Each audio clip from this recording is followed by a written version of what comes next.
Welcome to the Marriage and Motherhood Podcast. I'm your host, Michelle Perda. I'm a life and marriage coach for moms, wife, mom of 3, and I'm also an Aries, and for my fellow human design nerds, a sacral manifesting generator. This podcast is for women who want to be happier in their marriage as they navigate their journey through motherhood, even if you're like me and you weren't shown how while growing up. Inside, we're going to be talking about breaking generational cycles when it comes to how to handle conflict in healthy ways, redefining motherhood your way, and prioritizing your well-being, because here, we believe that women don't have to sacrifice their happiness to be a great mom. And a quick note to mamas listening with kids around, you may want to pop your earbuds in because nothing is left unsaid on this show, which means there may be times where something I say isn't meant for little ears. Are you ready? Let's dive in. Hello, and welcome back to another episode of the Marriage and Motherhood Podcast. This week's episode is going to be about how you can feel more understood by your husband. This is often the case when you have conflict, and this is actually inspired by a post I saw by Esther Perel. If you don't know her, you gotta go get to know her. She's got books, she's got a podcast, she's got an Instagram account. I highly recommend checking her stuff out. She is truly an inspiration in terms of intimacy and relationships and all of that. But anyway, her post inspired me to record this episode because oftentimes when we're in conflict with our significant other, and it feels like they don't understand us, things can get really frustrating. And the problem then becomes harder to resolve. And you end up either just forgetting about it and just throwing your hands up in the air in defeat, or you try to communicate more or better, only to find that he still doesn't get it, or so you believe, right? That's how it feels like to you. He just doesn't get it. And if this is happening to you, then it's probably because the conversations that are happening aren't going beyond the surface. Now, what do I mean by that, right? When you are in conflict, what do you tend to do? You tend to bring up the details of what upset you, otherwise known as the trigger, right? It's all about what happened, what he did, how it upset you, and how you're not okay with it, okay? And this type of response and strategy to conflict is the thing that I notice the most in couples. Like with how they deal with their conflict. This is the number one thing I notice when I'm people watching, when I'm working with my clients, when I am watching relationship shows, right? Like I love watching Bachelorette, Bachelor, Love is Blind, like all that stuff. I am a sucker for it, hence why I'm a marriage coach. I just find people really fascinating, and I love to get to know why do people do what they do. And I often talk to the TV when this happens because I'm like, why are you doing this? Or, hey, this is what they mean to say, but that's not what they're saying, right? And this is exactly what's going on in your conflict if you feel like your husband isn't getting you, right? You're either not saying what you need to be saying, and you're just focusing on the surface level stuff, like how he didn't put his clothes in the hamper or how he's not helping out enough, right? You're focusing on the specifics about the issue rather than what it's really about, okay? So you're staying on the surface instead of taking a moment to go deeper, okay? So if this is you, no worries, right? Totally normal. You are not alone. I bet you majority of your friends also do this. If you start observing their relationships and disagreements, you'll notice that they do the same as well. This is heavily prevalent on TV shows. And I just want to let you know that if this is where you're at, it's okay, right? Like we all start from somewhere. I definitely used to do this and sometimes can fall into doing this if I'm not feeling my best, right? If my capacity and bandwidth is really low, then yeah, I'm going to do this too. But the two most important things you can focus on when you want to have a productive conversation with your husband are these two things, right? What you feel and what you want. Super simple, right? There's nothing complicated about this, only in that you need to take the time to actually figure it out, right? I used to, and still do when I don't have the capacity to, right? Just, I'm upset. And then I run to whoever I'm with at the time, whoever my significant other was, right? Because I did this when I was dating and I did this earlier in my marriage as well. So let's just use my husband, for example. I'd run to my husband and I'm like, I didn't like that you did that. Why did you do that? How could you do that? Why did you think that was a good idea? Right? And I would just essentially criticize him and talk about the actual situation and the specific details about the situation that upset me. Meanwhile, I'm there, like listening to what he has to say and feeling like he doesn't get it. He doesn't understand why I'm upset. And why isn't this getting fixed? I'm communicating. This is way better than the alternative, which is not communicating. So what's the issue here? Why aren't we getting through this? Why is this still something we're talking about like an hour later? When is this going to feel resolved for me? Right? And so I felt like we were talking in circles. And as time went on, the conversation got more and more frustrating. And I just wanted to leave, right? I didn't want to have the conversation anymore, but I was committed to making sure that we resolved it. So I just stayed there. I stayed there and we talked for way longer than we needed to. And looking back, I realized it was because I didn't know how I felt about it other than mad, right? There's always something underneath that. And I didn't know what I wanted. I didn't take the time to pause and figure out, well, what is it that I feel, right? Underneath the anger or the frustration and sadness, what's triggering this feeling? What is it that I want? What am I not feeling from him? What is it that I need more of? Or, like, what is it? So she just like taking the time to ask myself these reflective questions, to then take it and bring it into the conversation, already having received some clarity on my own, instead of doing what I used to do, which was really taking my problem, wrapping it up in a pretty bow, and handing it to my husband and say, here you go, fix it. Figure out how I feel, figure out what I need, come up with some magical solution, and come save me like the knight in shining armor, like whatever, right? That's what I did. I didn't realize I was doing that, right? I thought I was doing what I had to do. I was mad. I go talk about it. That's the process, right? But there's a step that I was missing, which was figuring out my own stuff, right? So here's a little trick. If you're like, okay, I know how I feel, right? But I don't know how to verbalize what I want, right? So here's another question to ask yourself if this is you.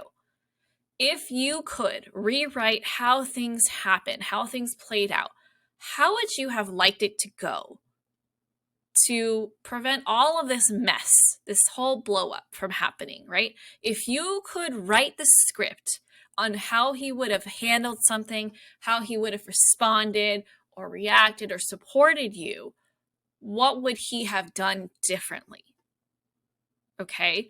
And when you have that answer, that's how you want things to go moving forward. Okay. So take a look at what that is and ask yourself, why is that important to me? What do I get out of that? How does that make me feel instead of what happened? That is your goal. That's what you want to communicate with him instead of criticizing how he did something quote unquote wrong, right? Is not wrong. It's just not for you. You to be in a healthy, fulfilling relationship with you, X, Y, and Z need to happen or need to be considered. And so this is a learning opportunity. And this reflective moment that you take to understand your internal world is exactly how you use conflict to grow as a couple. Okay. This is how you grow in your relationship. So having these two key pieces of information and sharing it with your husband will lead to a much quicker and more productive conversation with him. Okay. I know you do not have extra time to be using to argue. I know I don't. I would much rather be using that time with something else, especially now that school's back in session and we're about to have activities and school schedules. And I've got 3 kids in 3 different schools. And so they're all going to have 3 different activities too. So I'm not messing around here. I'm not here to tell you to continue doing what you're doing, crossing your fingers, crossing your eyeballs, your hair, your toes, whatever, and hoping that if you keep communicating that you're going to magically become a better communicator, okay? That could be true, but it's also the slowest route possible, okay? The fastest route possible would be to stop and reflect, okay?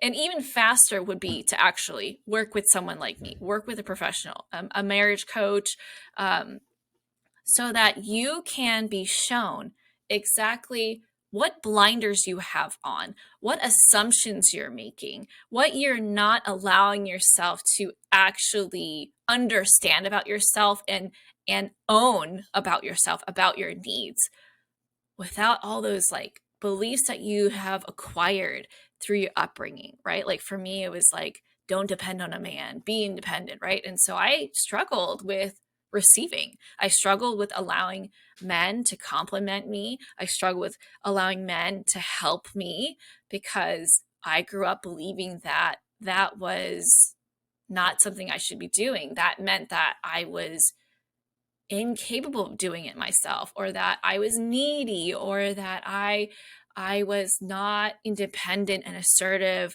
And growing up with that narrative, I really had to unlearn a lot of stuff, and that really played a part in arguments that I had, right? I viewed being clear on your emotions and allowing yourself to feel your feelings and talking about it as a sign of weakness.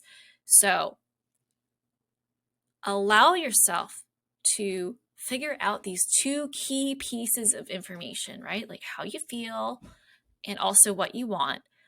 Because without this information, your husband will only be left confused, maybe even frustrated and angry, but you're also going to be frustrated and no one wins, right? And I feel like if everybody applied this to their conflict, right? When they realized, I'm pissed, they sat down to figure their own stuff out, that a lot of marriage problems could be prevented. And dare I say, divorces and separations as well. Not all of them, but a lot of them, okay? Because without these 2 key pieces of information, the conversations that you're having are more likely than not 2 people talking about 2 different things, not 2 people in one conversation. Okay. So you have to first understand yourself so that you can share it with them. And then not only that, that gives you the space to figure them out as well. Getting curious to understand what their side is instead of constantly trying to figure out, well, how does this affect me? How do I feel about what he's saying? Right? Because you've already sorted out what you need and how you feel, and you're just sharing it. This is not a brainstorming session about how you feel, right? Now it's a brainstorming session about how to resolve the problem.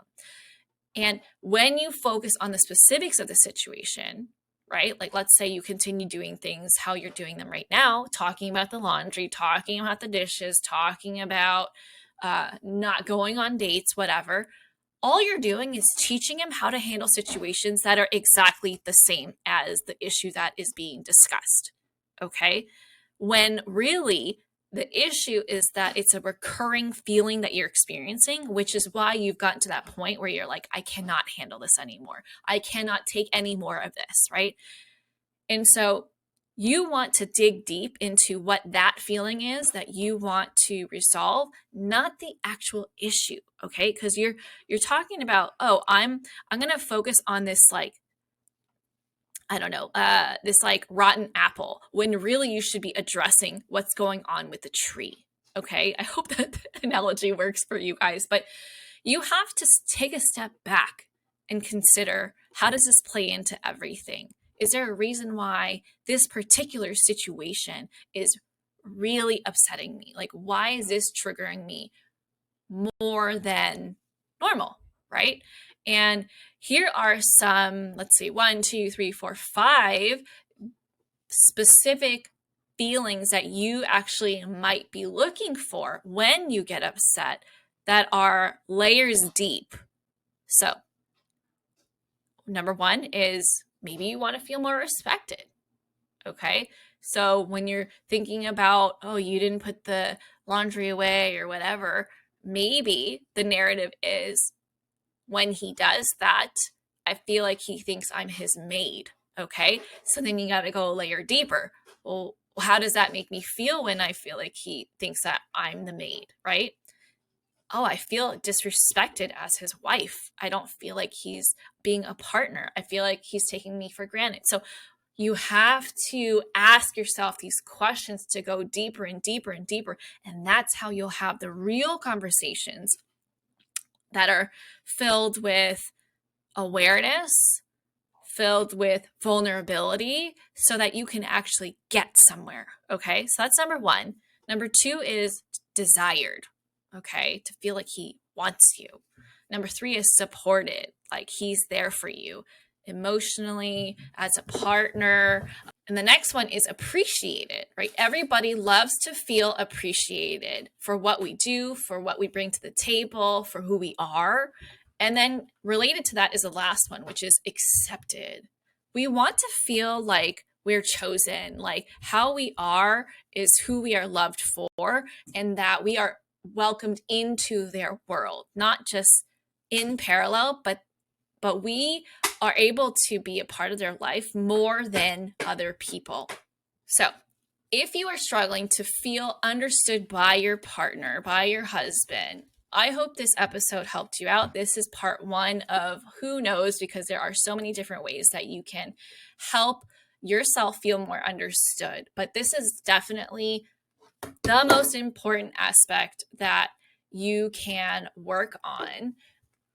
And I urge you to start taking a moment to pause and figure out these 2 key pieces of information before handling conflict and going to him and starting to talk about it, okay? So start here. Stay tuned for additional episodes to cover other ways that you can help yourself take your conflict and grow a deeper connection with your husband.